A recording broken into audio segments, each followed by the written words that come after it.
Здравейте от Холивуд! Адам Ламберт срещу Крис Алън. Това е въпросът и отговорът предстои само след няколко часа. Адам определено е фаворитът на журито. Сайтовете за залози му дават страхотна преднина, но мнозина тук повтарят: Крис ще спечели, Крис ще спечели. Иначе, с нощното шоу беше невероятно. Двамата изпяха по 3 песни и според оценките на журито е трудно да определим кой беше по-добър. American Idol 2009 вече е ясен, остава само да чуем резултатите. Иначе, всичко тук е повече от страхотно. Направо си е красиво. Вижте какво имам предвид. Hello, Music Idol Bulgaria! Hello, Music Idol Bulgaria! Часове преди началото на финалния концерт, хиляди фенове от цяла Америка се наредиха на опашка, за да влязат в залата на American Idol. Феновете обаче не бяха единодушни кой трябва да спечели. Adam Lambert! Adam rocks! Chris! Adam! Chris! Adam! Adam!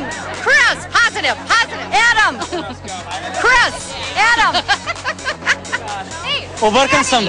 Трудно е да решиш кой е по-добрият. Ето какво мисли Пол Абдул от журито на American Idol минути след финала. It's an interesting one. You know what? They're both separate, unique, distinct talents. They both had defining moments tonight. It's all up to America. А Америка вече даде своя глас. Линиите затвориха 4 часа след края на концерта с нощи. А днес Music Idol е ден за елиминации. Ето какви съвети за успех имаха предишни финалисти в американския формат за българските си колеги. Stay true to yourself. Be who you are and just stay true to that. You're only going to get to do this once, you know, one time. So you might as well go out there, give it all you got, leave it out on the stage, walk off the stage happy, and know you did your best. Take every week as if it might be your last. And because when people are voted off the show, people, the fan base tends to remember you as the last song you sang.